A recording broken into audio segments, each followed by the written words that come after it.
Buenas, bienvenidos y bienvenidas a la segunda semana de conferencia del webinario de Antropología en Honduras. Mi nombre es Sandra Maradiaga y los voy a estar acompañando como moderadora el día de hoy. Desde el Departamento y Carrera de Antropología les agradecemos por estar presentes y también a los que ya llevan 3 días seguidos con nosotros. Esperemos nos sigan acompañando en el resto de los meses. Como sabemos, se va a estar transmitiendo desde septiembre, octubre y noviembre. Y nos van a acompañar expositores de Honduras, Nicaragua, México, Estados Unidos y Japón. El día de hoy nos acompaña la antropóloga Ana Hasseman y nos compartirá el tema sobre la antropología y el género, las contribuciones del feminismo a la descolonización de la disciplina.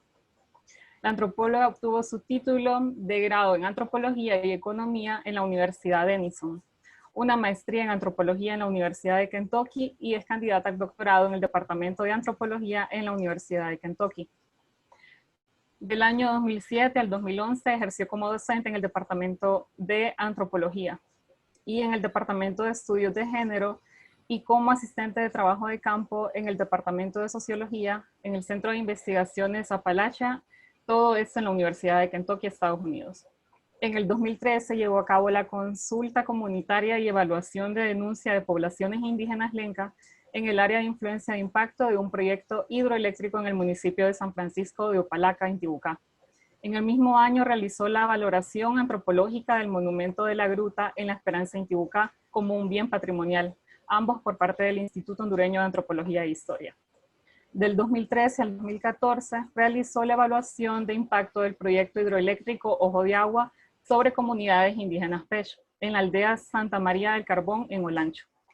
En el 2016 llevó a cabo en el Valle de Choluteca la evaluación final y sistematización del proyecto Desarrollo Endógeno con Identidad Territorial por parte del BID. Finalmente, desde el 2012 hasta la fecha, ha ejercido como profesora del Departamento de Antropología en la Universidad Nacional Autónoma de Honduras. Parte de sus antecedentes profesionales incluyen becaria del programa de estudios culturales y de idiomas en la Universidad de Kansas en los años 2013 y 2019. En el 2014 participó en el 113º encuentro anual de la Asociación Americana de Antropología con la ponencia Las turbulentas aguas del desarrollo, lencas organizados en contra del proyecto microhidroeléctrico en Honduras. En el 2015, durante el 10º Congreso Centroamericano de Antropología en la ciudad de Mérida, presentó la ponencia de la ruralidad al urbanismo, ladinas, mestizas e indias en los padrones del siglo XIX de la Alcaldía Mayor de Tegucigalpa. En el 2017 fue becaria de la Dirección de Investigación Científica y Posgrado de la Universidad Nacional de Honduras. Y en el mismo año desarrolló la coordinación del panel y presentación Paisajes Culturales y Turismo Sostenible, Cosmovisión y Políticas Públicas para los Nuevos Patrimonios en el 11º Congreso de Investigación Científica de la UNAM. Para el año 2018 formó parte del Grupo de Investigación Científica de Identificación, Investigación, Educación y Gestión de los Paisajes Culturales para el Desarrollo Local. En el mismo año realizó la ponencia A nosotras nos dicen Comebarro, la colonialidad del género en el patrimonio cultural y el desarrollo, en el 57º Congreso Internacional de Americanistas en Salamanca, España. En el 2019 estuvo presente en la mesa redonda Formas de ser, estar, hacer y desocupar, ampliando y excediendo categorías de análisis, en el Congreso Anual LASA en Boston, Estados Unidos. Fue becaria del 2018 al 2019 de la beca de investigación de disertación doctoral de la Fundación Nacional de Ciencia y del Early Career Grant de la Sociedad Nacional de Geografía de Estados Unidos. Y en 2019, becaria de la Asociación de Estudios Latinoamericanos de la Universidad de Pittsburgh. Sus últimas publicaciones incluyen Vendedoras ambulantes, los retos de una pobre madre pobre trabajando en la calle, en la antropología en Centroamérica, reflexiones y perspectivas. Su siguiente publicación, Hacia donde fluyen las aguas del desarrollo, proyectos hidroeléctricos y poblaciones indígenas y minorías étnicas en Honduras, en la revista de la Facultad de Ciencias Sociales. En el 2018, la Agenda de Investigación Feminista, Género, Desarrollo y Tenencia de la Tierra, por el Grupo de Investigación Interdisciplinaria, Género e Igualdades Sociales en Honduras. Y durante este año presentó su investigación de doctorado en la Universidad de Kentucky en el tema Mercancías con Identidad o Desarrollo con Identidad, Mujeres artesanas lenca, políticas identitarias en Honduras y economía globales de la cultura. Cuenta con un amplio repertorio de temas de investigación e interés como las etnografías feministas, de colonialidad, de género y feminismos indígenas, antropología económica y desarrollo, mercados, institucionalidad e informalidad, turismo e industrias culturales, gobernanza y regímenes de patrimonio, diversidad cultural, políticas identitarias, multiculturalismo e interculturalidad, cooperativas indígenas, microempresas y mujeres, patrimonio cultural intangible y paisajes culturales, antropología aplicada y, para finalizar, métodos cualitativos y métodos mixtos.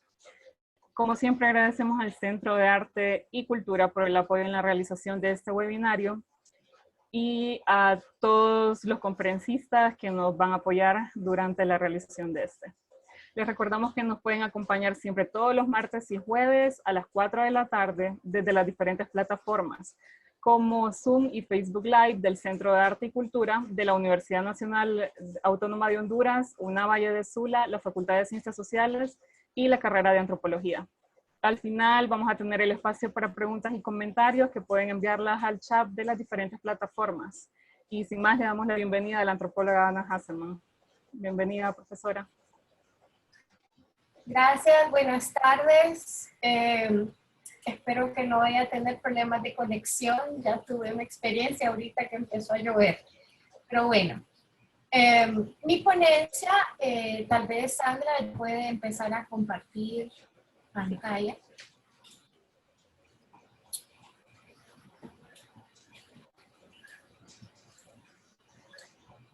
Listo. Mi ponencia se titula Entre y sobre la antropología y el género, las contribuciones del feminismo a la decolonización de la disciplina. Algunos antropólogos, en especial los fundadores del llamado posmodernismo en antropología, al momento de la publicación del reconocido libro Writing Culture en 1986, Escribiendo Cultura, sostenía que el trabajo antropológico de persuasión feminista, realizado en su mayoría por mujeres en las décadas previas a 1990, carecían de una verdadera contribución metodológica y conceptual en el campo etnográfico, etnohistórico y arqueológico. Por otro lado, otros y otras han arguido que a pesar del poco reconocimiento del trabajo de quienes proyectan sensibilidades respecto al género o quienes se posicionan propiamente como feministas, estas han contribuido a deconstruir y reinventar la relevancia de la disciplina mucho antes que los mismos postmodernistas. El pensamiento feminista ha tenido una innegable influencia en la antropología, al menos desde la segunda mitad del siglo XX.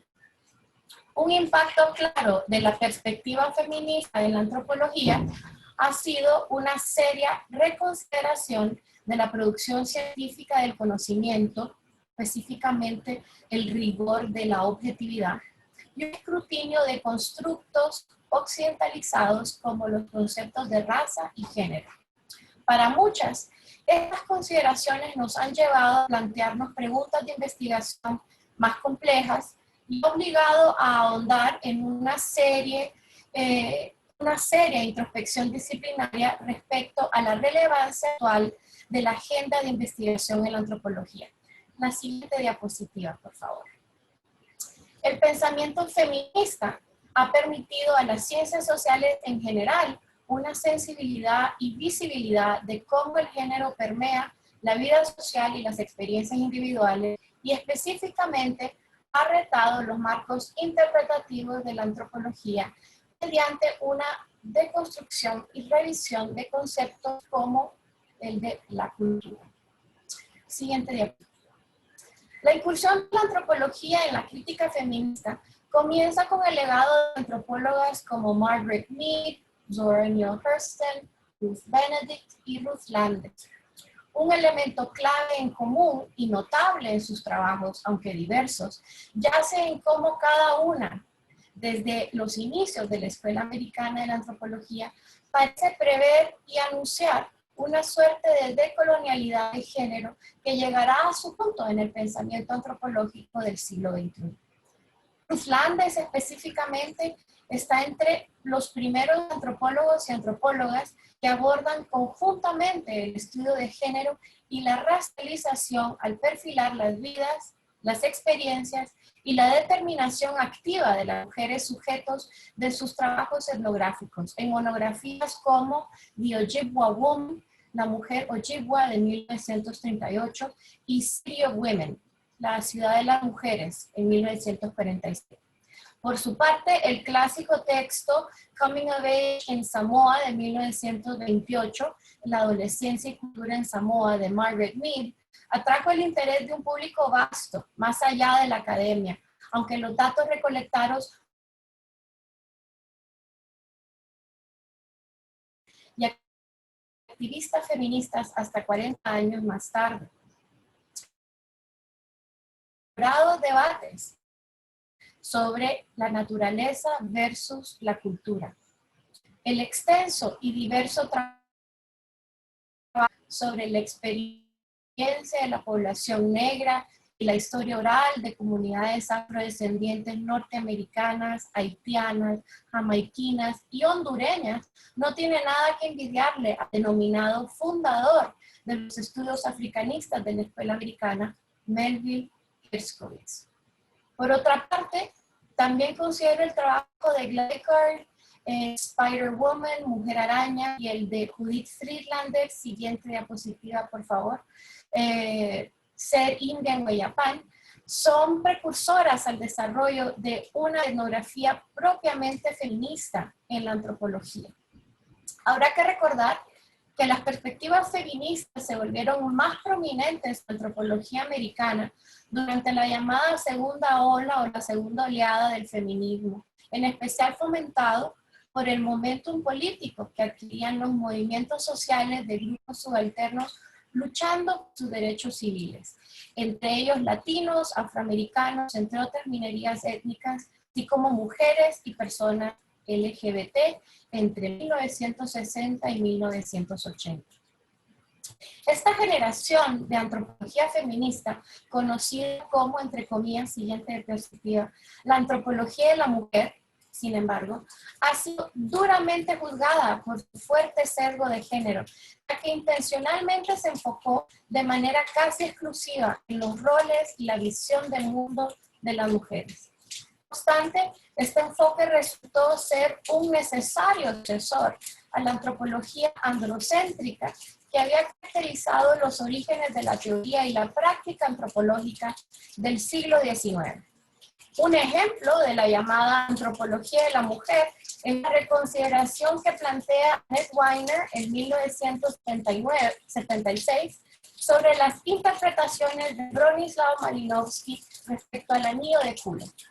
El trabajo etnográfico de Weiner contradice a Malinowski y vislumbra los roles cruciales de las mujeres en los procesos de reciprocidad y redistribución inherentes al intercambio exitoso de bienes en el conocido estudio de caso de los pueblos de las islas de Trobriand.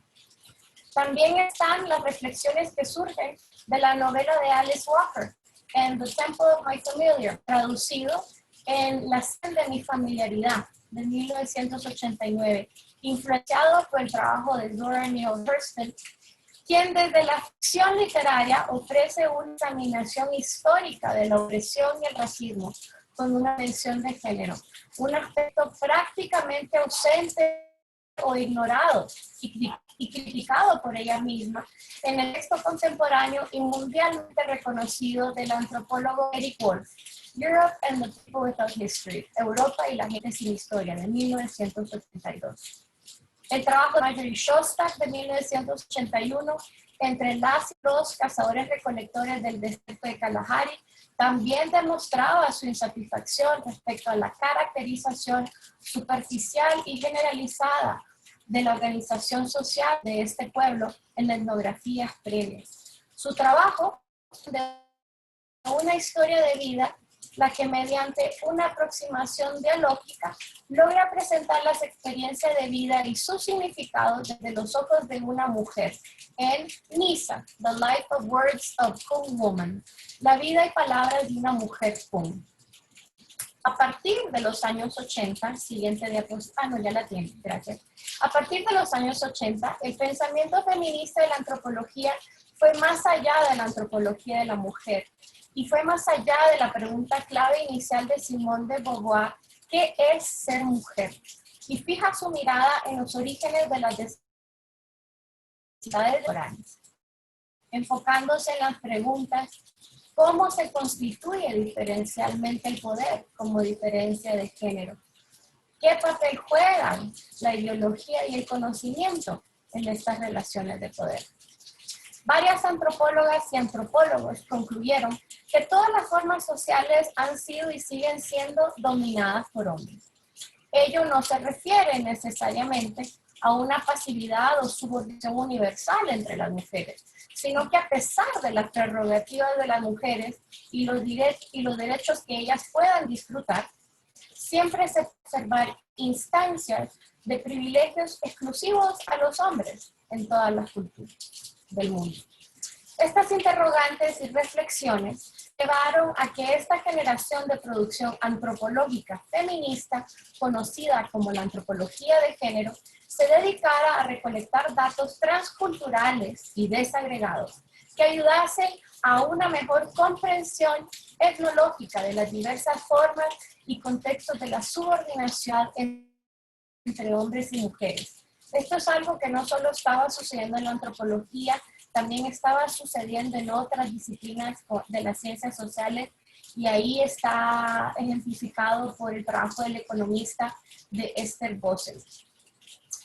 Con la publicación Women, Culture and Society, Mujer, Cultura y Sociedad, de Michelle Rosaldo y Louise Canfer de 1974, antropólogas Sherry Ortner, Peggy Sunday, Jane Collier, entre otras, colectivamente corroboran que la desigualdad de género no es y nunca ha sido reducible a lo que tenemos entre las piernas. Y con ello, provocaron diversas discusiones sobre las divisiones sociales de lo doméstico y lo público, y sobre el explícito reduccionismo biológico de las mujeres que pretende explicar su diferenciación de los hombres. Sherry Ortner, por ejemplo, en su contribución a ese volumen con Is Female to Male What Nature is to Culture, es lo femenino a lo masculino, lo que la naturaleza es a la cultura, echa mano de la analogía de estructuras profundas de Levi Strauss para analizar oposición a naturaleza, mujer-hombre, mente-cuerpo, público-doméstico, y arguye cómo el sexo biológico, en particular la asimetría sexual en relación a la gestación, es utilizado para organizar y legitimar el papel y los roles tanto de mujeres. Y esto confirma la temida duda de que discursivamente y simbólicamente la mujer ciertamente es a la naturaleza lo que el hombre es a la cultura. Otras antropólogas de esta generación cuyas investigaciones han marcado tendencias importantes dentro y fuera de la disciplina son Nancy Shepherd Hughes con Death Without Weeping, La muerte sin llorarla o La muerte sin llanto, de 1989, y los planteamientos conceptuales de la conciencia oposicionista, las metodologías de los oprimidos y las matrices de opresión de Chela Sandoval, Peggy Sunday y Patricia Hill Collins, respectivamente. Las antropólogas, quienes siguieron una perspectiva materialista, se volcaron en explicaciones de fenómenos socioculturales por medio de esta diapositiva, por favor. Tal es el caso de la reelaboración de la teoría de Engels sobre la familia, el parentesco y la organización, realizado por Karen Sachs. Entre las exponentes de la antropología feminista materialista también están Eleanor Leacock, Helen Saffa, María Fernández Kelly y June Nash, quienes han examinado procesos de proletarianización en el tercer mundo o globo sur. El papel del 7 examinó las redes de apoyo que construyen las mujeres en ámbitos laborales, formales e informales.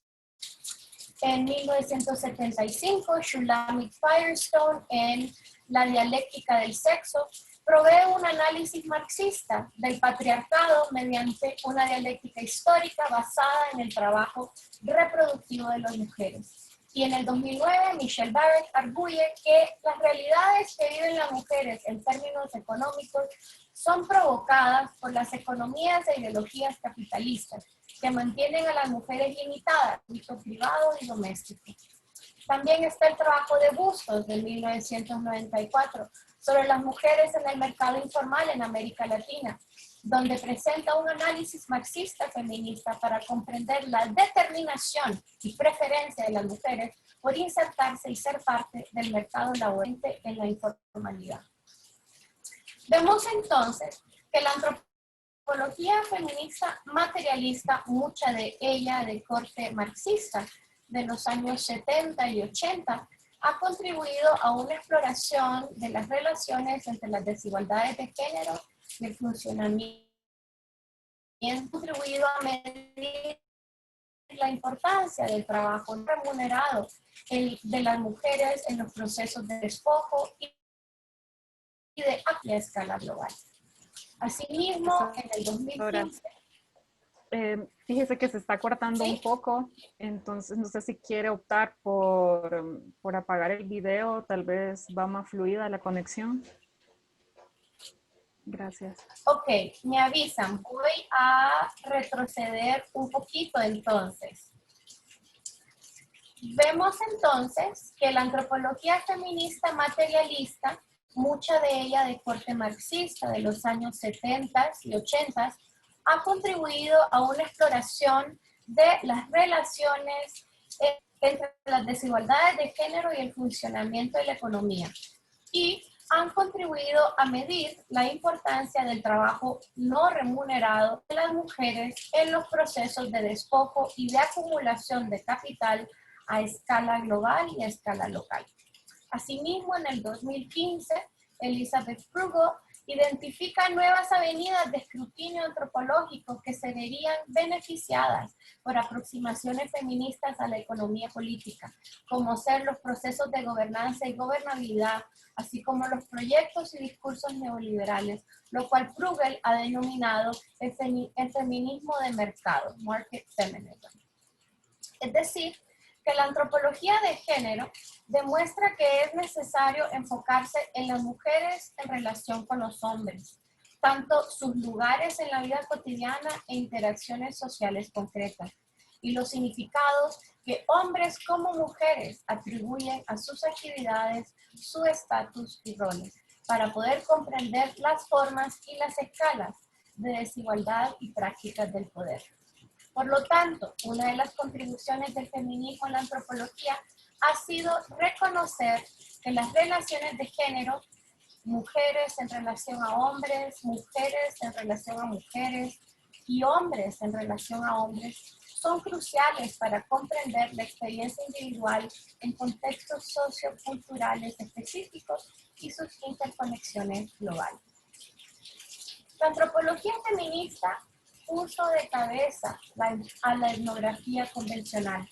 Los postulados de oposiciones binarias y el individualismo metodológico, y tal retó a aquellos que aún cerrando el siglo XX consideraban a la sociedad como una suma lineal y homogénea de necesidades individuales.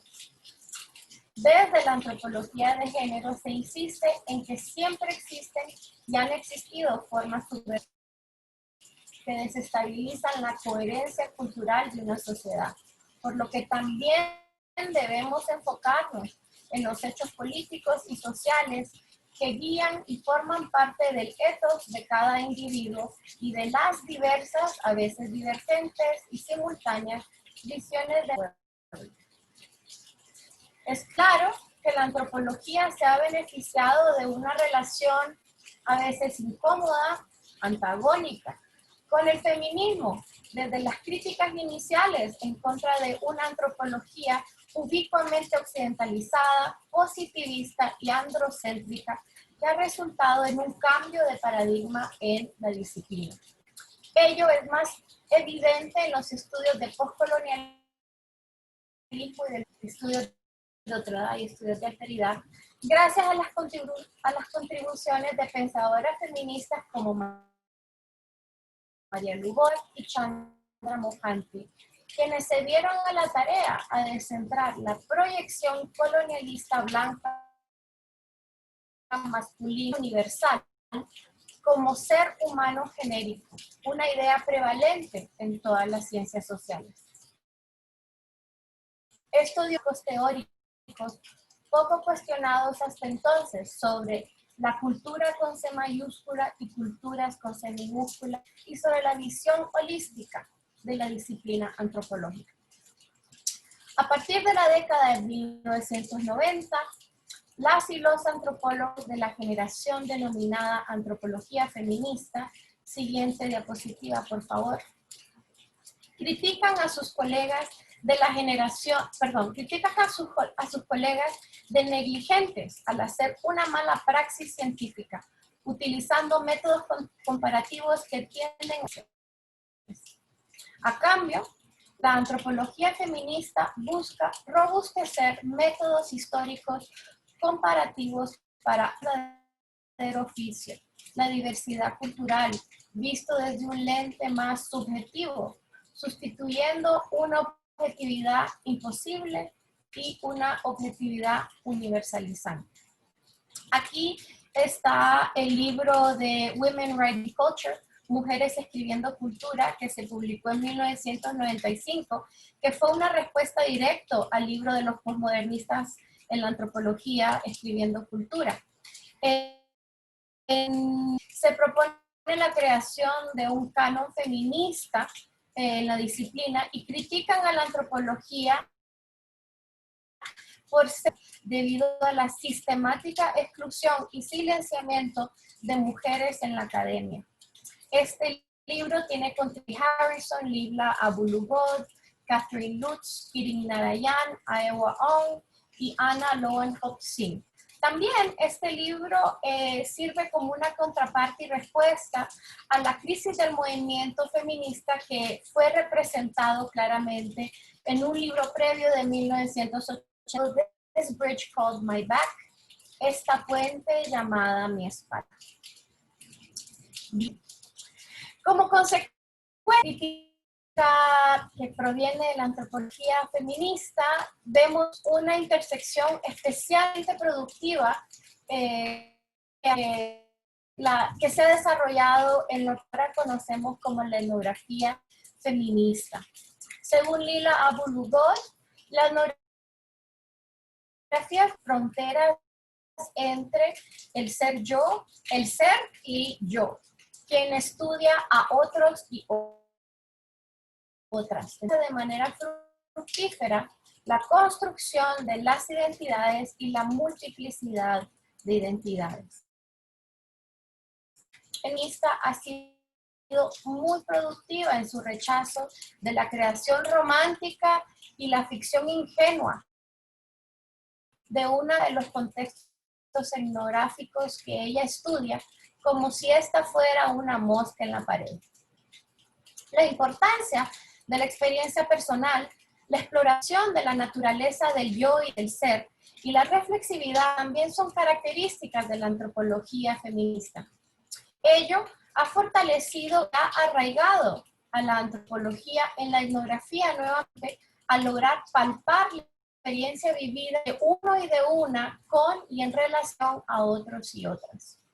Podemos ver que en los años de 1950 la reflexividad ya caracterizaba el trabajo de antropólogas mencionadas antes, como Delory, Hurston, Reichert y Landes, una cualidad que en su momento fue criticada y considerada controversial, más folclórica o anecdotal, antropológica y científica, cuyos legados hasta ahora han sido redescubiertos y legitimados en la disciplina. La subjetividad y la agencia, que es una mala traducción, su mejor traducción es libre albedrío, son dos temáticas adicionales de gran relevancia en la antropología que se han visto beneficiadas por una perspectiva feminista. Ejemplos de ello son la etnografía sobre los sentimientos. Siguiente diapositiva, por favor. Ejemplo de ellos son la etnografía de los sentimientos y maneras de expresar de mujeres beduinas de Lila Abu Lughod de 1986, la y la deconstrucción del ser y del sumo de Ashik Nandi de 1983 y la etnografía de Igor Kopi, roles de las mujeres y sus identidades existenciales, en la que el autor cuestiona cómo es que surgen instancias que mujeres asumen posiciones de poder en sociedades tradicionales o progresivas, incorporando la distinción entre ser y. En Making Gender de 1996, Haciendo o Creando el Género, Sherry Ortner apunta cómo los feministas de las décadas previas sobre la subordinación universal de las mujeres sobreenfatizaron una coherencia dentro del mismo pensamiento y movimiento feministas, lo que resultó, en su opinión, contraproducente al quehacer antropológico. Ortner considera que la contribución más importante del pensamiento feminista a la antropología más bien ha sido la búsqueda de las excepciones, de las contradicciones, de los conflictos y de las verdades parciales en cada cultura, logrando vislumbrar la diversa, múltiple e inconsistente naturaleza de las ideologías, roles y prácticas de género.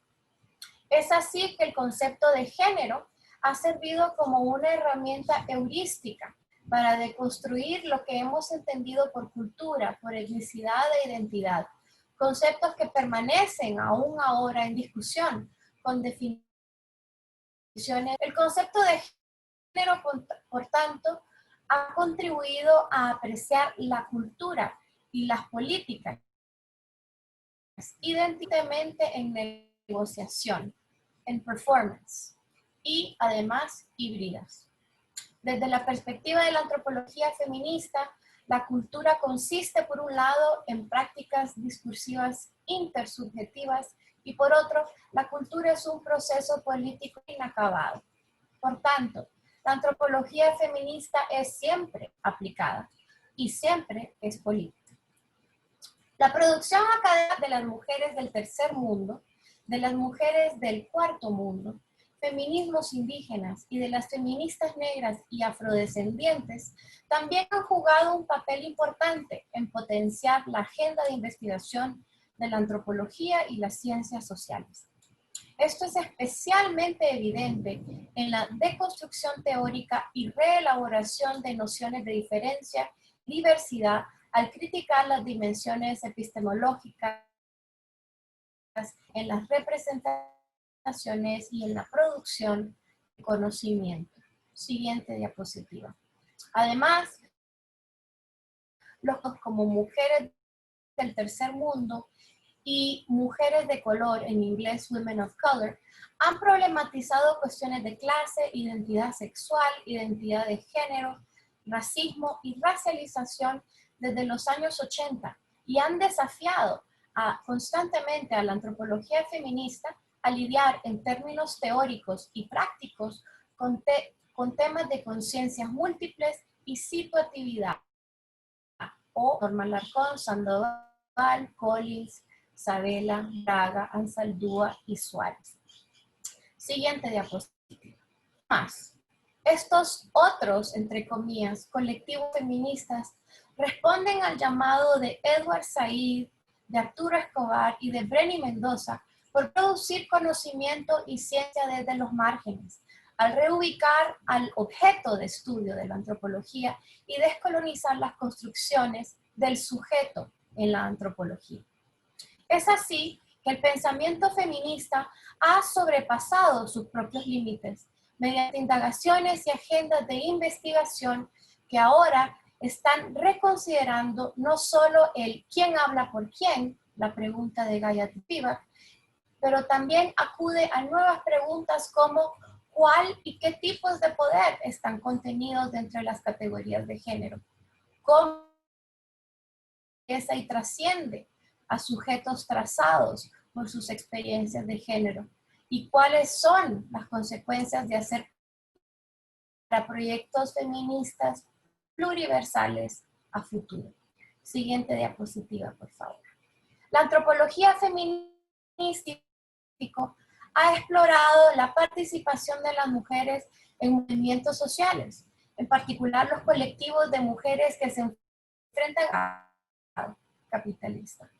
Una contribución significativa de la antropología feminista latinoamericana ha sido entre intereses estratégicos e intereses prácticos, Maxime Molyneux, de 1986 y otro texto en 1900, movilizaciones y grupos organizados de mujeres en la Revolución Sandinista de Nicaragua. Siguiente, biografía de Maxime Molyneux, otro texto del 2006, también elabora una crítica de cómo los derechos de las mujeres como derechos humanos han sido cooptados por recientes intervenciones desarrollistas en América Latina. Martha Hamas y John Scott han abordado desde el postestructuralismo debates de igualdad versus la diferencia y distinciones conceptuales y pragmáticas entre el género, el sexo biológico y la sexualidad en el pensamiento feminista. Laura Hobson Herlihy en el 2014 explora cómo mujeres y hombres miskitu nicaragüenses están negociando construcciones locales de roles de género, amor romántico, masculino, womanhood, mientras se acogen a y rechazan la legislación estatal en contra de la violencia doméstica entre comunidades misquitas, mestizas y garífunas. También son ejemplares los ejercicios de subjetividad y reflexividad, los trabajos de Diane Nelson, Marisol de la Cadena, Blanca Muratorio y Bárbara Potthast, quienes complejizan las construcciones de ideas culturales de multiculturalismo, la interculturalidad y proyectos de nación en América Latina. Siguiente diapositiva, por favor. O no, ahí quédese, perdón. Además, la antropología feminista latinoamericana también ha producido una vasta porción de la pobreza, las condiciones estructurales que fomentan la exclusión política y socioeconómica de las mujeres y la creación y el fortalecimiento de redes transnacionales de movimientos y colectivos de concientización en temas de género y derechos humanos. El trabajo colaborativo e interdisciplinario entre las cientistas sociales Shannon Speed, Miley Blackwell y Aida Hernández Castillo, esta última es antropóloga, también es ejemplar de una producción colectiva reflexiva en metodologías de base que han establecido conjuntamente y en colaboración con las y los sujetos de estudio, y ello ha resultado en la conceptualización de los picas como nuevos sujetos de derechos, es decir, que las comunidades indígenas, por ejemplo, actualmente cuentan con una nueva ciudadanía, una ciudadanía de mercado, y cuentan también con nuevos espacios alternativos de interlegalidad para acceder a sus derechos y resistirse a la disminución actual de sus derechos consuetudinarios, civiles y humanos. Este colectivo interdisciplinario, como colaboradores y colaboradoras, responde a las sugerencias de Charles Hale en el 2008 y de John Rappaport del mismo año, de una antropología involucrada políticamente y una antropología que reconoce a las y los sujetos de estudio como legítimos portadores y productores del conocimiento.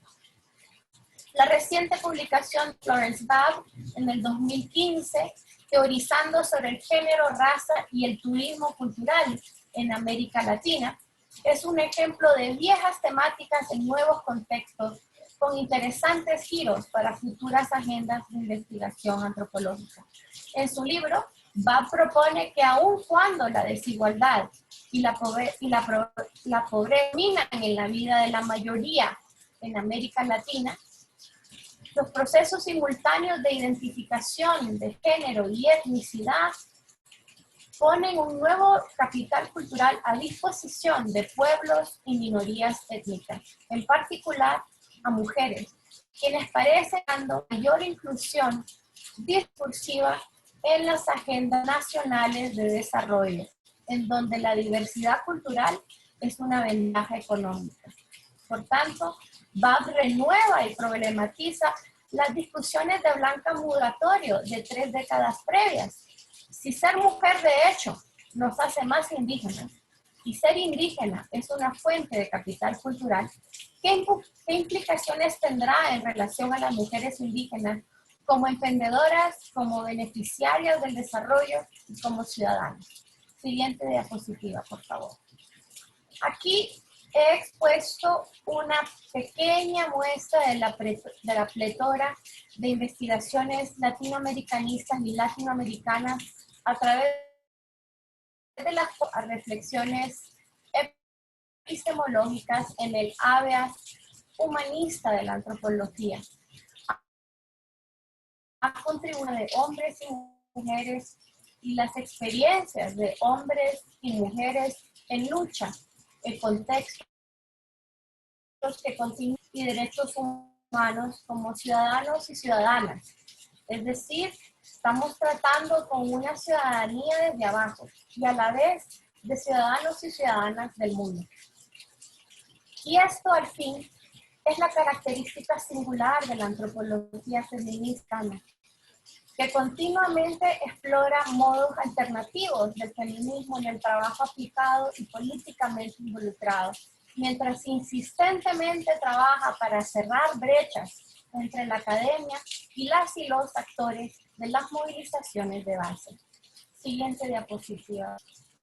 No puedo terminar sin brevemente mencionar la gran heterogeneidad y riqueza que ha producido y continúa produciendo la antropología feminista negra norteamericana y afrodescendiente latinoamericana.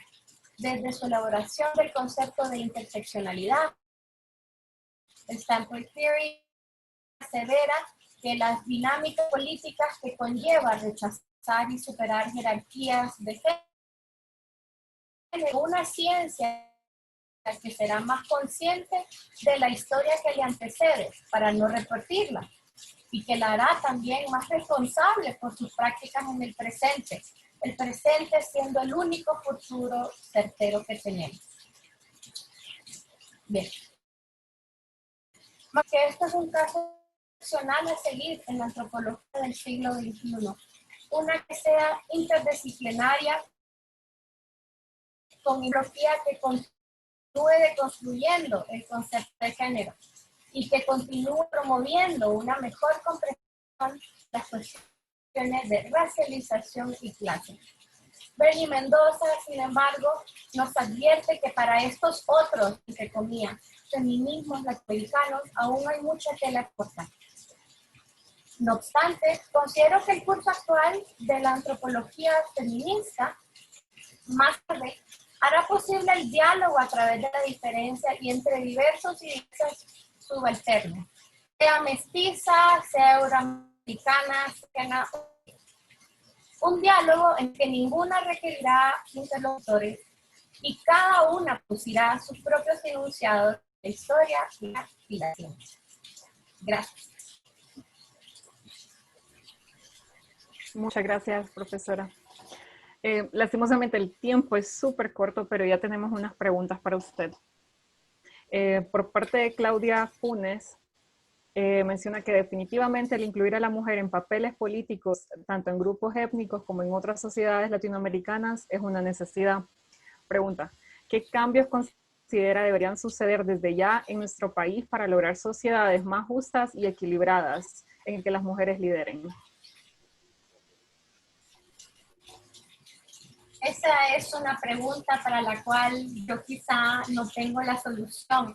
Sin embargo, me llamó mucho la atención en el comunicado de la cadena nacional, que no sé si ustedes se fijaron, que ahora, de ahora en adelante, además de darnos toda la noticia y la actualización positiva de COVID-19, se les va a dar un espacio exclusivo para que el Instituto Nacional de la Mujer pueda darnos también estadísticas sobre qué es lo que está pasando durante este momento de cuarentena con la violencia de género, con la violencia intrafamiliar y doméstica.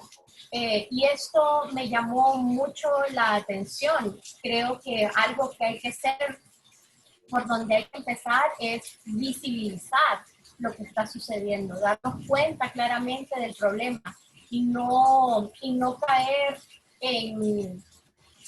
en razonamientos de que ahora en el 2020 es mejor que en 1950 o que es mucho mejor que en 1810 o que ahora ya no hay desigualdad de género como había antes. Ese tipo de pensamientos, ese tipo de ideas y frases suelen hacer borradura, invisibilizan lo que está sucediendo y los logros que hemos obtenido. Entonces, me pareció que si bien tengo muchísimas críticas del gobierno actual, creo que esa pequeña demostración y de visibilidad de algo terrible, que es otra pandemia, como bien dijo la ministra del Instituto Nacional de la Mujer.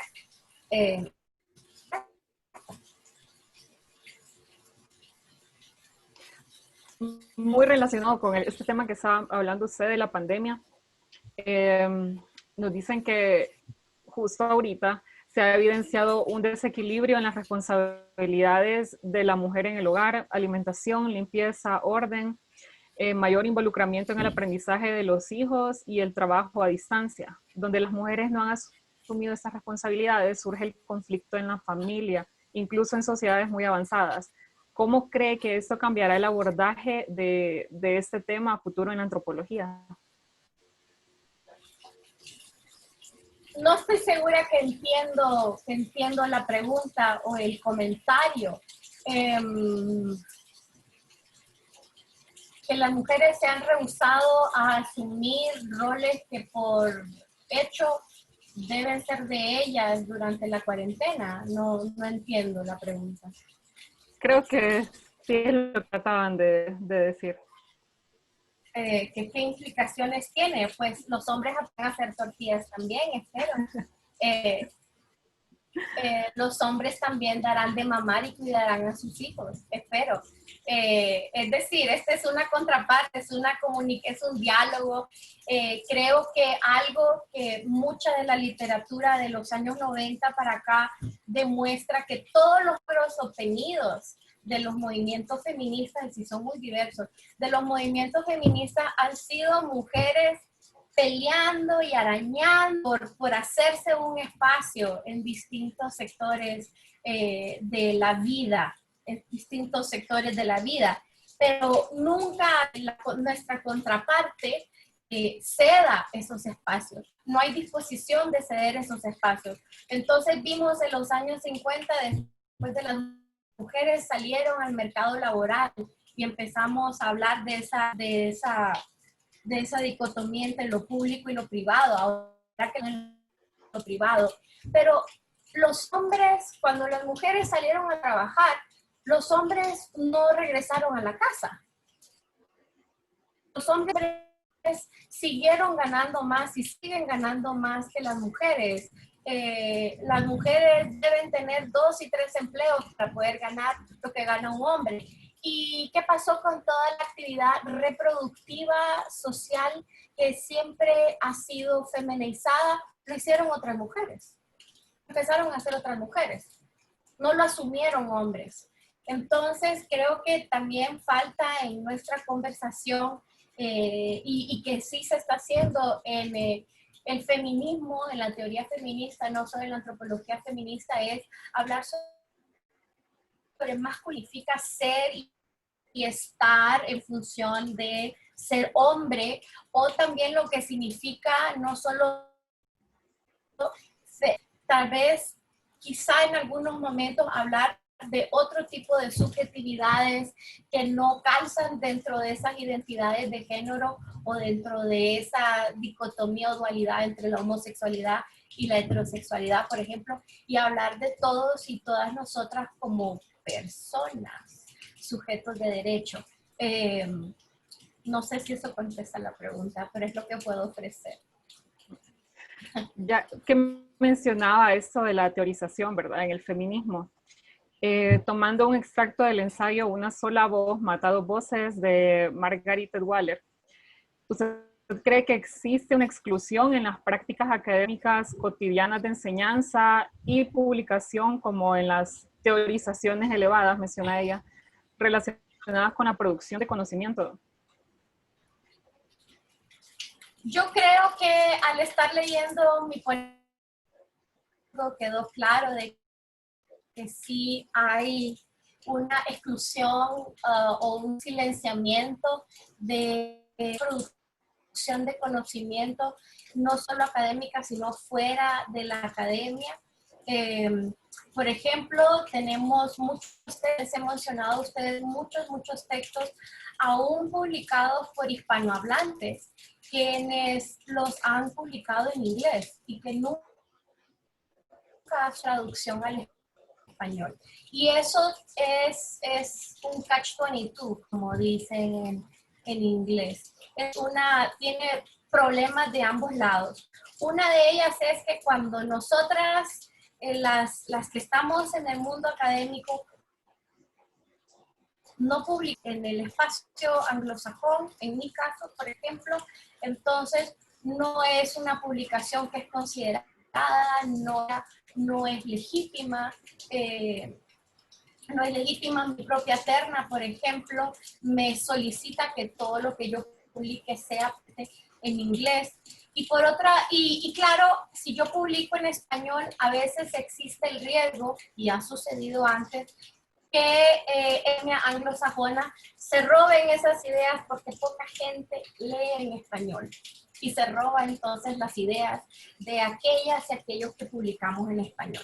Por otra parte, si no reivindicamos el español como parte de nuestro haber también desde el sur, de producir desde el globo sur, de producir desde los márgenes, y desde la marginalidad en la academia, en este caso anglosajona, entonces estamos nosotros reforzando esa desigualdad y esa exclusión.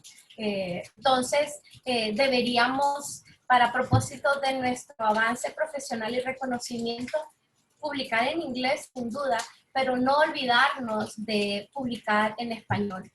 Para que también las y los que están en la carrera de antropología, por ejemplo, puedan tener acceso a toda esta cantidad de literatura que es tan importante y que por no poder leerla no nos da la excusa de no conocerla. Entonces, creo que eso es lo que puedo decir. Sí, justo ella menciona que al final es un problema estructural y de contexto, no tanto personal, el que exista como esa exclusión en ese ámbito. Le preguntan que si podría ampliar sobre la relación que mencionaba anteriormente de lo femenino es a lo masculino lo que la naturaleza, la cultura.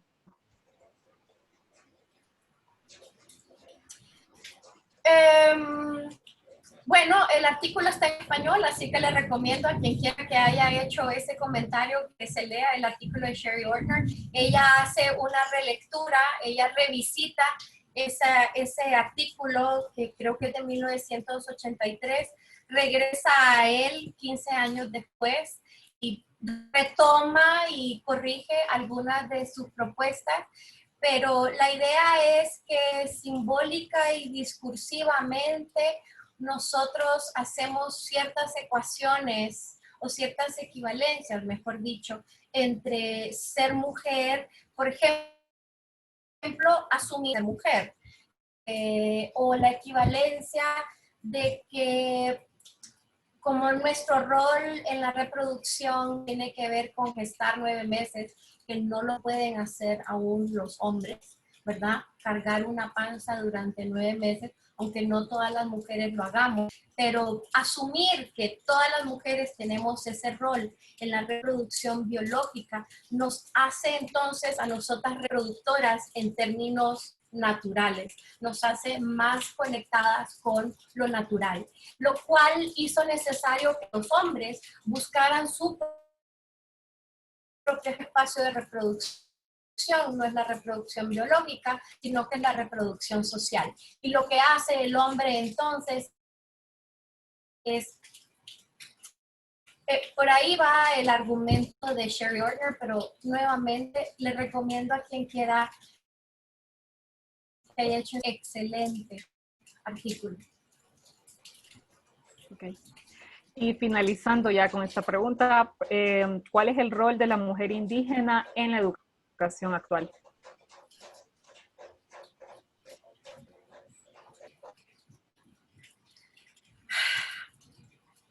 Bien, hay una gran preocupación porque hay muchas lenguas que están en peligro, es decir, que pronto no habrán suficientes personas que hagan posible que esa lengua sea viable como una forma de comunicación, que no solo hay comprensión, sino que hay respuesta de personas que lo comprenden, pero que también lo hablan. Y en ese sentido, las mujeres y las mujeres indígenas siempre en la literatura se ha pensado que son ellas quienes juegan un papel importante en la enseñanza de la lengua indígena. Entonces suelen ser niños cuyas madres son indígenas quienes pueden aprender y replican y mantienen la obtención y el uso de un...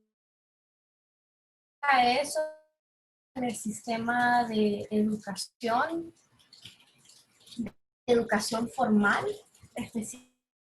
y probablemente por ahí, y sé que por ahí hay por lo menos una persona que quizá puede contestar dentro de los programas de educación intercultural, por ejemplo, intercultural bilingüe, qué papel puede indígena en la enseñanza o en la educación formal. Pero sí creo que está un poquito fuera de mi ámbito de conocimiento. Muchísimas gracias, profesora. Tenemos muchos comentarios felicitándola por la ponencia, que se los vamos a hacer llegar luego, porque lastimosamente ya nos quedamos sin tiempo. Pero sí tenía muchas más preguntas. Y gracias, muchas gracias por brindarnos su tiempo. Y recordándoles que sí, este jueves nos estará acompañando la arqueóloga Whitney Goodwin con el tema investigaciones recientes en el sitio arqueológico de Selim Farm, noreste de Honduras. Así que muchas gracias a todos y a todas por acompañarnos hoy.